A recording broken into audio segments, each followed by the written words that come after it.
You've got that Royal Caribbean cruise planned and you're looking at all the things you can buy, but are they worth it paying extra on a cruise? I'll break it down up next.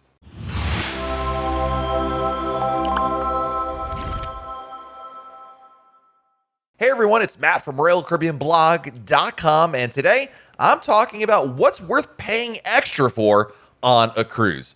The four most important words for any consumer are, is it worth it? And that applies to cruise ships as well. Royal Caribbean cruises are not all-inclusive. In fact, Royal Caribbean structures its cruise fare and overall experience to be very modular, so that way you have the choice of adding on what you want to buy. Basically, you add on what you actually want to have on your cruise, rather than including drink packages, Wi-Fi, internet, especially dining and more. You might not want that. Some people might, some people won't. Maybe a mix of either. Doesn't matter. The bottom line is this gives you the option to get a lower cost to get on the cruise and then decide for you what you're looking to do in terms of what's appealing to you. Do you want a drink package? Do you want to pay for shore excursions? Or would you rather stay on the ship and drink complimentary beverages? These are the many choices you have on a Royal Caribbean cruise. So before your cruise, you can access all these options via the Cruise Planner website for the opportunity to purchase many cruise add-ons, which are broken down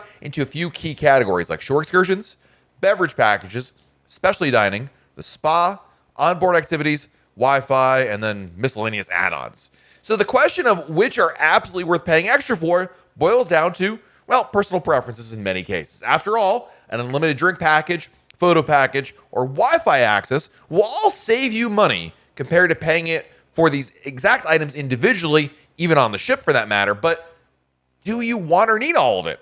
Generally speaking, purchasing any of these items before your cruise will save you money compared to waiting to buy it on board. And in the case of packages, you're getting a discount for paying a flat fee for all those things included. In fact, the drink package, Wi-Fi, and even some shore excursions will cost you more money if you wait to book it on board the ship. Some options like the key or even select photo packages are not available to book on the ship, so pre-purchasing has an advantage there. Moreover, waiting to book on board may run the risk of these options actually selling out. At worst, nothing you prepay will cost you more compared to on board. The spa treatments are mostly a wash in terms of saving money compared to booking on board, but it does allow you to reserve at specific time. So, what is definitely worth it to pay extra for? Assuming you're interested in reaping the benefits, I want to talk about the Royal Caribbean add-ons now that I think will absolutely save you time or money by pre-purchasing and are indeed worth it. Some of these items may not make sense for everybody, like an unlimited drink package if you don't like to drink that much liquor, of course. But here we go. Here's a list of my go-to cruise add-ons that I will almost always pre-purchase myself because I think they're worthwhile. Number one, the unlimited drink package for me and my wife. Kids don't need them. My kids are still too young to really take advantage of a drink package. I'm sure they would love to drink like 8,000 gallons of soda during their cruise, but they don't need to do that at this point. But for me as an adult, I love having this option. When the drink packages first came out, I thought they were gluttonous. I just didn't think they were worthwhile. I couldn't imagine getting value out of them. But being able to just have a flat cost and then be done with your drink package costs and buying individual drinks, like I love that feature. It just makes it simpler. All too often when I don't have the drink package and I'm on a cruise, I sit around and I think to myself, I want a drink, but I don't want to pay for a drink. Should I get one now? Should I wait till later? If I get one now and later, oh boy, there goes that bill, right? So unlimited drink package, number one. Number two, Wi-Fi package. Full disclosure, this may come to a shock to some of you. I'm kind of a geek. I love being on the internet. I think being connected is important. Not only that, it also allows me and my wife and our family to stay connected because we can text each other via a different messaging app or what have you. But I just like having access to the internet, so I'm going to go with that. Next up is prepaying gratuities. Now, this is actually done through your travel agent, but I do think prepaying gratuities is worthwhile. It locks in your rate, makes it everything simpler. I love it.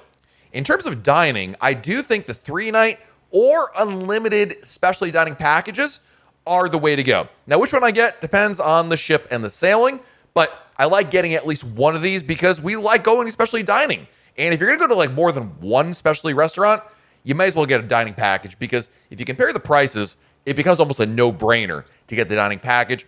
And yes, you do have to wait to get on board the ship to make reservations, but I think it's well worth it, and I would do it every single time. So it's just a question, do I want to do unlimited or the 3-nighter. And like I said, it depends on the ship. If it's a ship we've never been on before or a new Royal Caribbean ship, my goodness, we almost always do unlimited. But if it's a shorter cruise or a ship that doesn't have as many specialty restaurants on there, we may just do the 3-night package and see how that goes. And the last thing I always buy is a Cabana at Perfect Day, at Coco Key, or La Bidie. You know what? They're not the cheapest things in the world, but for our family, I find the value to be incredibly high. The Cabanas offer a serene experience, privacy, somewhere to put all of our stuff, and kind of a home base. Again, I got 2 kids. Sometimes they want to take a nap. They want to just chill out. I want to chill out or take a nap. It's nice having that option there. And the service you get from having a Cabana out of these places, to me, is worth every penny of it. I will always get this. I think every time we say, we're going to save some money and not do it, I always get to the island and then I'm like, why didn't I get the Cabana? It's so much better with that. So sometimes for our family, I think it's well worth it. Now, here's some things I think are worth buying once, but not every cruise. Let's start off with the sushi making class. I avoided this for many years, but I love the sushi making class available at Izumi. It's really cool. It's actually less about like how to make sushi as it is how to make sushi, but also eat it. And it's basically a meal. I absolutely love it. I think stateroom decorations for a special event make a lot of sense. Obviously, if you're on a cruise for a birthday or anniversary, getting stateroom decorations makes a lot of sense for that. And lastly, the chef's table. The chef's table is something you can pre-book as well, and I would recommend booking it before the cruise anyway, just to avoid it possibly selling out. But it's an experience, and I, again, avoided this for many years as well, and I regretted it, actually, because it was a really cool thing. It's a very long, ornate dining experience in which the whole experience is curated for you. It's incredible, and you don't have to be a foodie in order to truly appreciate it. It's just a really fun experience, and if you've cruised a couple times, I think you definitely appreciate it. So doing it at least once, worth checking out. Now, there are 2 things I don't recommend purchasing. I don't think they're worth it, and I've gone into detail about one of these on one of these videos before. And of course, I'm talking about the key. I just don't think it's as lucrative as it sounds, and there are lots of ways to get similar benefits. We've done a video about this. You can check out as well about why I don't think so and how to get around some of these things. But the bottom line is the key sounds cool. Even if you're a brand new cruiser, it sounds like, wow, why wouldn't I get this? The reality is you're just overpaying for it. Now, if you're not staying in a suite, if you're already going to buy the internet package no matter what, and the cost of the key is less than $20 per person per day, you can make an argument for it. I just don't think it's worthwhile, and I don't recommend getting it.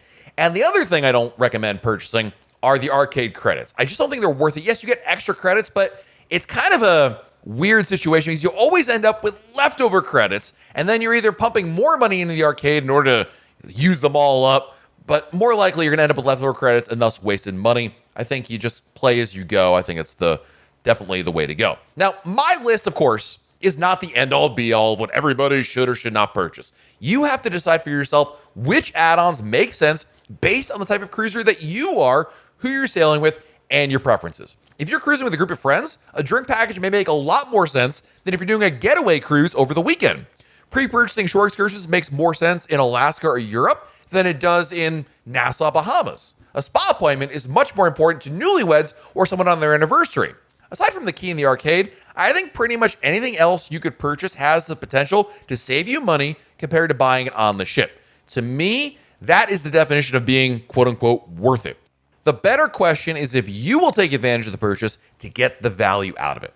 Hope you found this video helpful. Let me know in the comments your thoughts on what is and what isn't worth paying extra for on your cruise. I want to know your thoughts as well. And make sure you like this video, subscribe to our channel, and turn on your YouTube notifications. That's that little bell icon. So that way YouTube lets you know if a brand new video to share. And those likes really do help us out. So I do appreciate that. This has been Matt from RoyalCaribbeanBlog.com, and we'll talk again real soon.